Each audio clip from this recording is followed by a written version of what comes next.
Et avant de voir donc les derniers éléments de l'enquête, retournons dans les quartiers est de Paris où ont été commis ces attentats, devant le Bataclan notamment, où beaucoup viennent se recueillir. Marguerite Lefebvre, vous avez rencontré toutes ces personnes qui viennent déposer des fleurs, rendre un hommage en ce dimanche à ces victimes.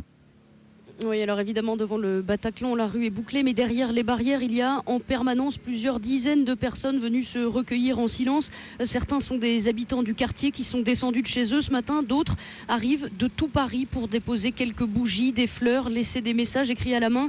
Le terrorisme ne nous atteindra pas, ou même pas peur. Voilà les mots que l'on peut lire par-ci par-là sur le boulevard Richard Lenoir.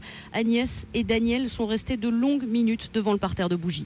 Je suis venue déposer une petite fleur, à me recueillir, parce que finalement, depuis vendredi soir, on ne pense qu'à ça, on pense aux familles. J'étais là le 11 janvier à la place de la République, je reviens encore ici aujourd'hui. Honnêtement, je suis traumatisée. Devant cet acte horrible et cette horreur, on ne peut que s'incliner devant les victimes. Et puis c'est toute notre jeunesse fauchée par quelques fanatiques. C'est dur, très dur. Ce matin, beaucoup de parents sont venus ici avec leurs enfants, parfois très jeunes, pour tenter de leur expliquer ce qu'il s'est passé.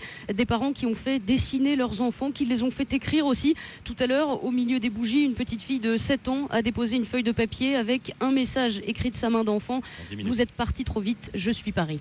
Marguerite Lefebvre pour Europe 1.